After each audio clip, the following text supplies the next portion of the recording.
सकाळी संजय राजाराम राऊतने छत्रपतींच्या गादीचा आणि शाहू महाराजांच्या गादीचा अपमान मंडलिकांच्या वक्तव्यामुळे कसा झाला याबद्दल मुक्तपणे उघडत होता। आता हा संजय राजाराम राऊत नेमका कोण ते आपल्या सगळ्या जणांना आठवत असेल। हे पेपर ठेव रे। आपल्या सगळ्या जणांना आठवत असेल की ह्या संजय राजाराम राऊतने आमच्या छत्रपती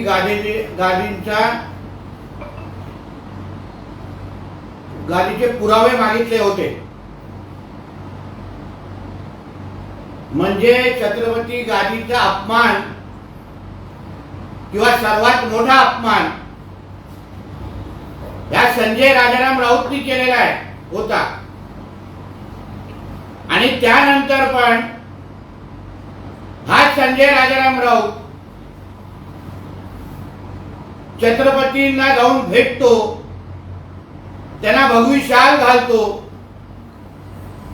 मग तेव्हा महाविकास आघाडीचे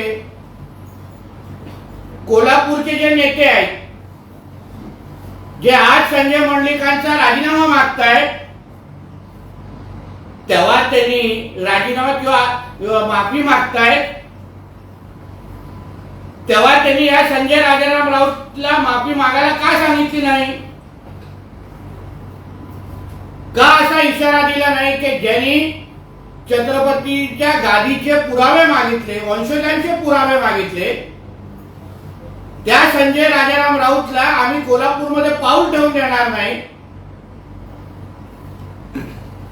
महाराजांच्या घरी शिरायला देणार नाही, असं वक्तव्य तेव्हा महाविकास आघाडीच्या नेते मंडळींनी का केला नाही हा प्रश्न मला या निमित्ताने विचारायचा आहे। मग खऱ्या अर्थाने तुम्हाला छत्रपतीच्या गादीच्या आवाला मान असेल, तुम्ही आदर ठेवत असाल, तर मग जो नियम तुम्ही संजय मंडलिकांना लावताय तोच नियम तुम्ही या संजय राजाराम राऊतला का लावला नाही हा सवाल मला महाविकास आघाडीच्या कोल्हापूरच्या नेत्यांना विचारायचा आहे। मग पुढे बोलत असताना की अमित शहाजी मातोश्रीवर यायचे तेव्हा हेच उद्धव ठाकरे होते, त्याच उद्धव ठाकरेंना आणि शिवसेनेशी चर्चा करण्यासाठी ते मातोश्रीपर्यंत यायचे।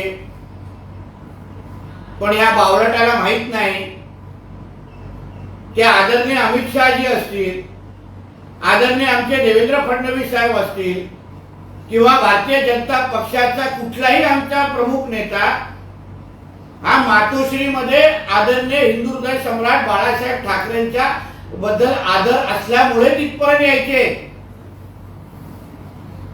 बाळासाहेबांची शिवसेना जी हिंदुत्वावर चालणारी होती, हिंदुत्वाला मोठं करणारी होती, आणि मातोश्रीमध्ये बाळासाहेबांनी वर्षानुवर्ष राहून हिंदुत्वाला बळकट केलं, म्हणून त्या मातोश्रीमध्ये पाऊल ठेवण्यामध्ये आमच्या नेत्यांना काही त्याच्यामध्ये हरकत नव्हती। कारण का ज्या जागेवरून हिंदुत्व मोठं होत होतं, ज्या जागेवर बाळासाहेब ठाकरे राहत होते, तिथे जाण्यामध्ये आमच्या नेत्यांनी कधीच दोन विचार केला नाही। पण आजची मातोश्री आणि आजची ही उभाटा नावाची जी काही उद्धव ठाकरेचा गट आहे, त्यांचा आणि हिंदुत्वाचा काही संबंध आहे का? ज्या काँग्रेसनी आणि ज्या पवार साहेबांच्या गटाने वर्षानुवर्ष हिंदुत्वाचा द्वेष केला, आमचा रामाचं अस्तित्व विचारणारे काँग्रेस, त्या काँग्रेसवर जाण्याचे आणि आज त्यांचे पाय चाटण्याचे प्रकार जे उद्धव ठाकरे करतायत,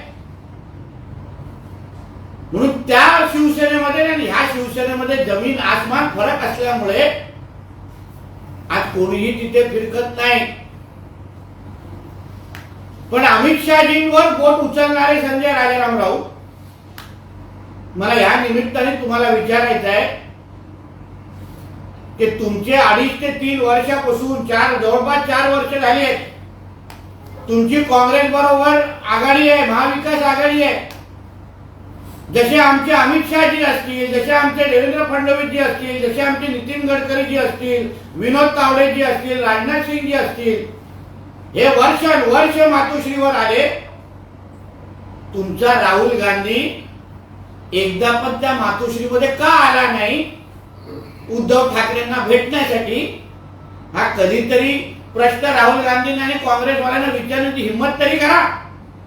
जो मान भारतीय जनता पक्षाच्या नेते मंडळांनी युतीमध्ये असताना उद्धव ठाकरेंना किंवा मातोश्रीला दिला, तो मान आजच्या तारखेला हे काँग्रेसचे नेते मंडळी, काँग्रेसचं नेतृत्व मातोश्रीला देतं का? हा प्रश्न जरा संजय राजाराम राऊतला मला या निमित्ताने विचारायचा आहे. संजय राऊत असं म्हणतात की त्यांना संसद ताब्यात घेता येणार नाही, ही रशिया नाही, इथे पुतिन पॅटर्न चालणार नाही, इथे लोक काय ते ठरवतील, मतपेटीच्या माध्यमातून लोक ठरवतील. गैरमार्गाने मोदींनी संसद ताब्यात घेतलेली आहे. आदरणीय मोदी साहेबांना ना संसद ताब्यात घ्यायचंय ना इथे हुकुमशाही गाजवायची. आपला देश आजही जगातल्या लोकशाही देशांमध्ये फार अग्र क्रमांकावर आहे आणि ते आदरणीय मोदीजींमुळेच आहे.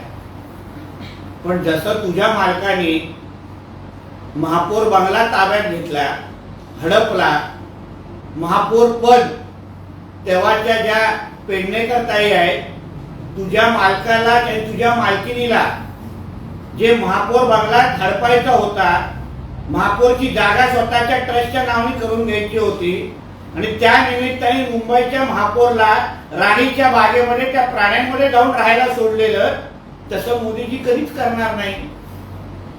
मोदीजींनी संसदला आणि आपल्या संसदेला जगभरामध्ये मानक मिळवून दिलेला आहे.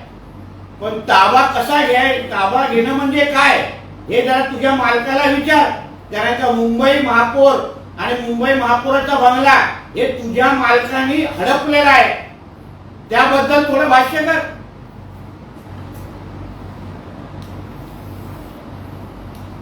कोल्हापूर हातकणंगले आणि कोकणामध्ये भाजप आणि मिंदे गटाच्या पदाधिकाऱ्यांना जे धमकी सत्र सुरू आहे किंवा जी आमिष दाखवली जात आहेत, याची दखल महाराष्ट्राच्या निवडणूक आयोगाने घ्यायला हवी असं निवडणूक आयोग घेईल ना. तुझ्या सारख्या तीनपाट व्यक्तीकडून आम्हाला लोकांना सल्ले नको आहे. आणि आम्ही आमच्या जनतेशी कसे बोलतो, किती अधिकारवाण्यांनी बोलतो, हा आमच्या आणि जनतेमधले ते नातं आहे आणि संबंध आहे. ज्यांनी एक साधे सरपंचाची पण निवडणूक लढवली नाही, त्यांना मतदारांबरोबर कसे नातं ठेवायचं, कसे संबंध जोपायचे, कशा अधिकारीवाण्यांनी बोलायचं हे त्याला आयुष्यात कळणार नाही. अरे ज्या 40 आमदारांनी ज्यांच्या मतांमुळे आज तू राज्यसभेचा खासदार आहेत ना, त्यांना किती तू शिव्या घातलायस. कारण का आमदारांनी मतदान केलं नसतं तर तू आज खासदार पण नसतात. स्वतःच्या मतदारांना अनादर ठेवणाऱ्या व्यक्तीने दुसऱ्यांना मतदारांबद्दल सल्ले देऊ नये.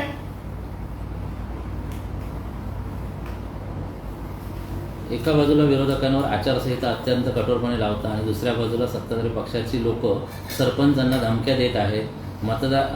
आम्ही हे चित्र लोकशाहीसाठीच आहे का? मतदारांना धमक्या आणि सरपंचांना धमक्या कोणी दिलेल्या नाही. सरपंचाकडून हिशोब मागितलेला आणि तो माझा अधिकार आहे आणि मी मागणारच. 4 जून नंतर हिशोब घेऊन बसणारच. कारण का त्या गावाचा विकास हा महायुतीच्या निधीच्या माध्यमातून झाला असल्यामुळे सरपंचांना मला काय संदेश द्यायचा होता तो चांगल्या पद्धतीने कळलेला आहे. सरपंचांनी ते आव्हान स्वीकारलेलं आहे आणि त्याचा रिझल्ट आम्हाला 4 जूनला दिसणार आहे. म्हणून माझ्या आणि माझ्या सरपंचामधली नात्यामध्ये संबंधांमध्ये ह्यांनी लुडबुड करू नये संजय राजाराम राऊतने, एवढं त्या निमित्ताने सांगितलं.